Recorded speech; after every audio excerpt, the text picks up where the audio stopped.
The competition for the fighter aircraft for Indian Air Force is about to unfold, and F-18 is one of the 7 contenders. Interestingly, there are 2 single-engine aircraft and there are 5 twin-engine aircraft, and those twin-engine aircraft will surely going to compete with you.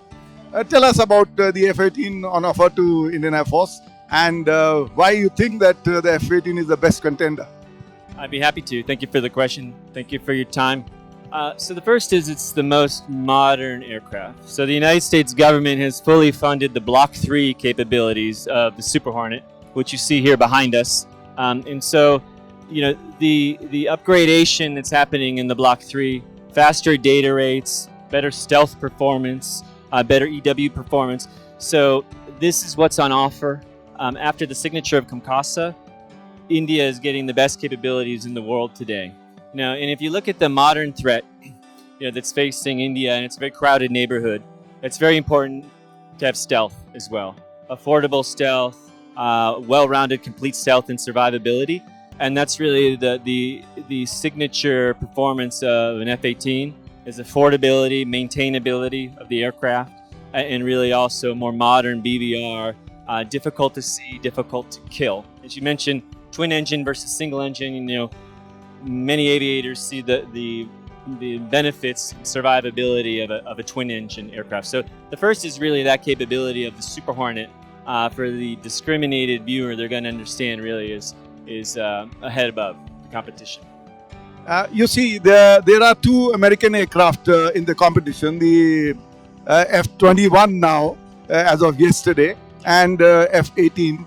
Both these aircraft were in competition in 1974 for the US Air Force, and subsequently the Air Force chose the F-16 and the Navy chose the F-18. Both these aircraft in the public domain, people think are a little old as far as airframes are concerned.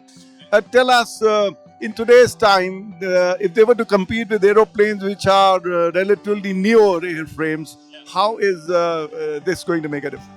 Well, I think the first fundamental is, the F-16, as they're calling F-21, but the F-16, the last time the U.S. government bought an F-16 was last century.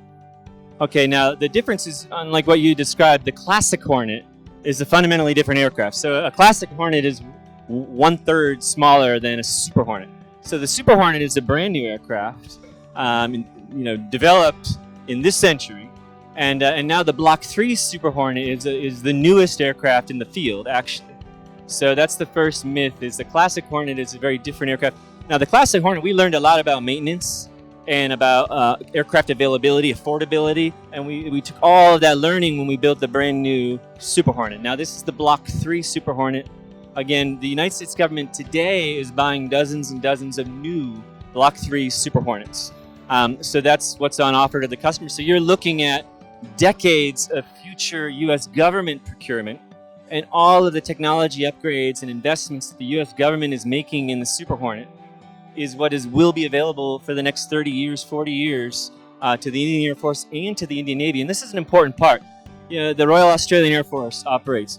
The Kuwaiti Air Force operates. We have more international interest and customers for the Block 3 Super Hornet. Obviously, it's a naval platform as well. So it's the only aircraft, really the only U.S. aircraft and the most modern aircraft, that could fill the Air Force mission with a true stealth aircraft, and the Navy as well. So when you look at the value and the commonality to India, having an aircraft that can fill both missions, really for decades to come against your emerging threats, this is really the only aircraft that can do all that.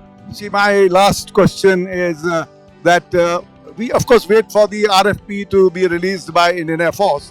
But the general feeling is that this time, irrespective of what the RFP will be, at least 5, if not all 7, may technically qualify. So the issue that is going to be for Indian Air Force and India is going to be, one, of course, the cost. And the second is technology transfer, because Indian industry needs some key technologies for us to progress to the next step. So would you like to say something about these 2 aspects which may be crucial for the selection process of this aircraft? I would love to. And just a gentle reminder too, the Indian Navy also has a requirement for 57 aircraft, right? So, and appropriately focused on both services. So we have an Indian Navy requirement, Super Hornet. We have an Indian Air Force requirement, Super Hornet. So in terms of technology transfer and know-how, I think what you understand with a true stealth platform like the Super Hornet, precision manufacturing is key to the performance of the aircraft. So if you look at a legacy aircraft, again, this whether it's an F-16 or prior generation aircraft, the manufacturing process is fundamentally different, and so that's very important when we look to the future for an AMCA.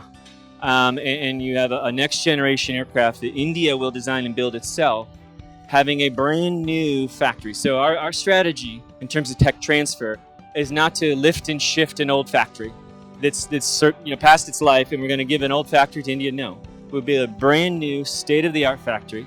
All of our know-how from building commercial airplanes, we're moving to 57 737s a month. So that know-how is what we're going to provide in a brand new greenfield factory of the future, partnering with HAL, public, Mahindra, private. So the best public-private partnership for both sectors, a brand new factory of the future for the nation.